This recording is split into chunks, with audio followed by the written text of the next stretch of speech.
दोस्तों आप लोगों का आपके YouTube चैनल में स्वागत है दोस्तों। तो आज हम लेके आए हैं जो बच्चे स्पोर्ट्स खेलते हैं उनके लिए स्कॉलरशिप के लिए कि आपको छात्रवृत्ति कहाँ से मिल सकती है। जो बच्चे बिल्कुल गरीब होते हैं और उनको स्कॉलरशिप चाहिए तो NHPC द्वारा जो है ये निकाली गई है, गवर्नमेंट ऑफ इंडिया द्वारा, भारत सरकार के लिए उभरते हुए खिलाड़ियों के लिए ये खेल छात्रवृत्ति है। इसका उद्देश्य इस योजना का होनहार युवाओं के लिए है और खेल छात्रवृत्ति कौन कौन से गेम है अब हम उस चीज़ में बात करेंगे। देखिए हम बात कर लेते हैं कितने बच्चों की रिक्वायरमेंट इन लोगों को होती है। अभी कुछ बच्चों का मेरे पास मैसेज आ रहा था इंस्टाग्राम पर और टेलीग्राम पर भी कि सर हमारा नंबर नहीं आया है। देखिए नंबर उनका आता है जो अचीवमेंट जिनके ज़्यादा होंगे उनका आएगा। देखिए जैसे फुटबॉल है, फुटबॉल में 2 चाहिए प्लेयर, कबड्डी में 2, हॉकी में 2, मुक्केबाज में 3 चाहिए, तीरंदाजी में 2, एथलेटिक्स में 6, निशानेबाजी में 1, क्रिकेट में 2, उसके बाद तैराकी में 2, कुश्ती में 2, वॉलीबॉल में 2, और आपका इसमें जो हमारा आता है ब्रिज में 0, ब्रिज में इनको कुछ नहीं चाहिए। उसके बाद टेबल टेनिस में 1, शतरंज में 1, बैडमिंटन में 2 और पैरा ओलंपिक इंडियन द्वारा मान्यता प्राप्त टोटल यहाँ पर 32 लोगों को स्कॉलरशिप दी जाएगी। देखिए कितनी आयु के बच्चों को इस पर स्कॉलरशिप दी जाएगी ये भी मैं आपको बता देता हूँ। देखिए यहाँ पर उम्र होनी चाहिए 14 से 19 साल तक के बच्चों को यहाँ पर छात्रवृत्ति दी जाएगी। इस छात्रवृत्ति हेतु 26/3/2006 से 26/3/2011 के बीच के जन्मे खिलाड़ी के लिए होगी। पैरालंपिक छात्रों के लिए भी यही 14 से 24 साल तक के लिए कर रखी है, जिसकी 26/3/2001 से लेकर 26/3/2011 तक। टीम खेल जूनियर सीनियर स्तर पर देश का प्रतिनिधि किया हो, या तो आपने जूनियर खेला हो या सीनियर खेला हो आपने और देश का प्रतिनिधि किया है। जूनियर सीनियर स्तर पर राज्य टीम में राष्ट्रीय स्तर टूर्नामेंट में प्रतिनिधि या मेडल जीतना हो, एवं मतलब अगर कोई बच्चा यहाँ पर हमारे पास इन स्कॉलरशिप में मेडल का नहीं मिल पाया तो फिर पार्टिसिपेट का भी चलेगा। उसके बाद बात करते हैं नीचे की साइड, जैसे सिंगल खेल होते हैं जैसे एथलेटिक्स वगैरह, उनके लिए क्या मांगा है।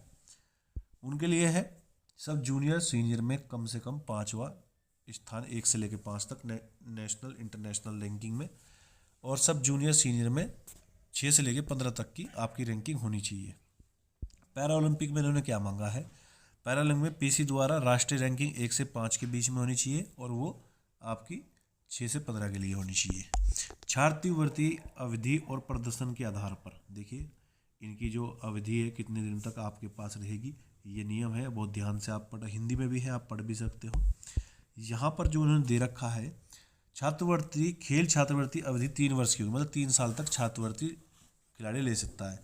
खेल छात्रवृत्ति के लिए 1 वर्ष की अवधि के बाद खिलाड़ी को राज्य स्तर, राष्ट्रीय स्तर या अखिल भारतीय रैंकिंग सब जूनियर में प्रदर्शन के आधार पर समीक्षा की जाएगी। मतलब 1 साल के बाद भी समीक्षा की जाएगी कि उसने जूनियर स्तर पर, राष्ट्रीय स्तर पर या कहाँ पर क्या किया है। इस प्रकार छात्रवृत्ति दूसरे वर्ष के पर दी जाएगी, तीसरे वर्ष के लिए बढ़ा दी जाएगी। यदि पहले वर्ष में किसी खिलाड़ी का अच्छा प्रदर्शन नहीं रहता है तो उसको जो है छात्रवृत्ति उसकी समाप्त कर दी जाएगी उसी दिन से। अगर उसका प्रदर्शन अच्छा नहीं रहता है, अगर हम अच्छा खेल रहे हैं मेडल नहीं दे रहे तो फिर हम जो है उनको वो जो है छात्रवृत्ति जो है उसकी ख़त्म कर देते हैं। उसके बाद दे मासिक छात्रवृत्ति क्या रहेगी ये भी मैं आपको बता देता हूँ। श्रेणी स्कॉलरशिप प्रथम वर्ष 9,000, द्वितीय वर्ष 10,000, तृतीय वर्ष 11,000।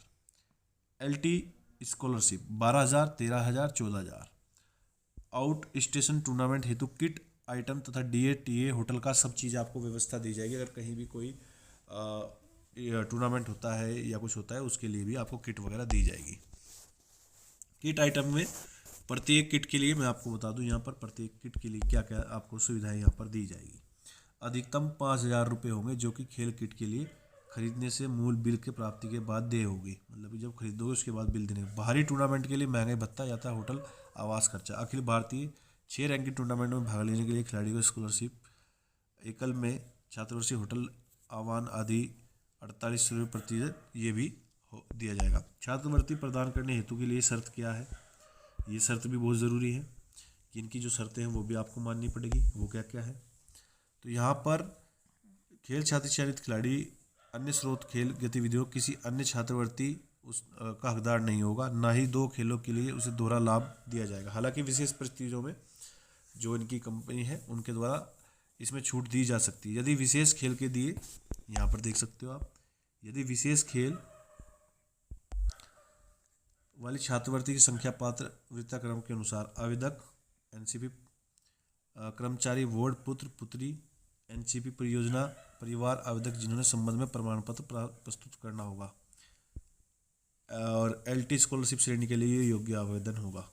अधिकतम पहली रैंक स्वर्ण पदक, द्वितीयतम रजत पदक, तीसरा कांस्य पदक ये होनी चाहिए। अधिक आयु आवेदक कम आयु आवेदक को वृत्ता मिलेगी। ठीक है, उसके बाद बहुत सारे पॉइंट्स हैं, एक बार आप उनको छोटे छोटे पढ़ लेना। बाकी हमने आपको थोड़े एक्सप्लेन कर दिए हैं बहुत चीज़ें। इसकी जो लास्ट डेट होगी वो होगी आपकी नोट करने वाली है 26 मार्च 2025 तक ऑनलाइन आपको ये आवेदन करना है। ठीक है, उसके बाद यहाँ पर ये उभरते हुए खिलाड़ी एनसीपी छात्र की योजना पत्र है, ये भी एक बार आप देख लेना इसको, दिनांक वगैरह में पूरा इसको अच्छे से देख लेना। और ये जो है उभरते हुए खिलाड़ी के एनसीपी खेल छात्र पर माता अभिभावक द्वारा भराया जाएगा। उसके अलावा बहुत सारे फॉर्म है इसमें, तो वो भी आप भर लेना, ऑनलाइन भरना है। वेबसाइट का लिंक मैं अपने टेलीग्राम में दे दूँगा। टेलीग्राम चैनल का नाम सेम चैनल के नाम से है। और दोस्तों आपसे निवेदन है इस वीडियो को ज़्यादा से ज़्यादा शेयर करना और चैनल को सब्सक्राइब करना मत भूलना। जय हिंद, जय भारत।